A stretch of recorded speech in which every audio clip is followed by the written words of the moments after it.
We've heard there's lots of areas that we need to be focused on in regard to improvement in the area of epilepsy. So first of all, I'll return to the National Epilepsy Action Plan, which we have discussed it at our previous hearings with Epilepsy Australia, but I just want to understand from your perspective how you would see that would be delivering for people with epilepsy in Queensland, but also what would, what specific areas. I know we've just gone through the support beyond clinical diagnosis, transport subsidies and so on.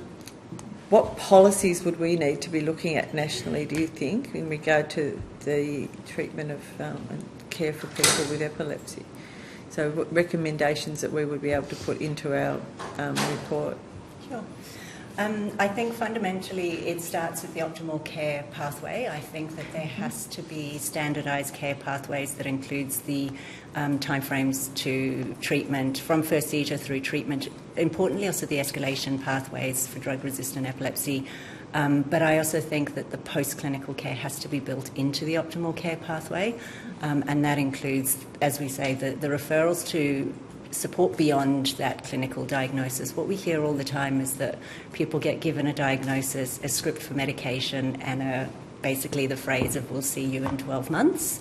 And that's the part that has to be embedded in the optimal care pathway around what happens beyond that diagnosis piece.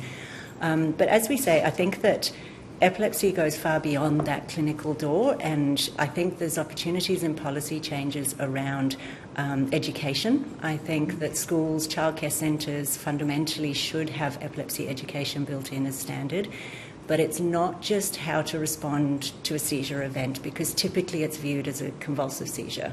Yeah. And what we hear time and time again in our work is that people are misunderstood. The educators, they want to know more. They want to know how to support kids in school, and they want the best for their students, but they're not given that information and education to do it. But I think we're also missing an opportunity for early diagnosis. I think if we can provide greater training to the areas where people are under 5 is actually one of the highest diagnosis groups for epilepsy, and so if we've got educators who are trained to recognise signs, then there's opportunities for getting that clinical care earlier. I think fundamentally around transport as well, we hear all the time from people that either they can't do what they need to do because they don't have the transport that they need, but also that the transport is not a safe place. It's not understanding, and I think that, again, that's a missed opportunity where if education is provided, if there are things that are done to tell people that seizures don't necessarily look like what you see in the movies, some education and awareness around those different presentations, I think there's fundamental opportunities there. And I think similarly in workplaces. I think employment, we hear a lot about discrimination in employment.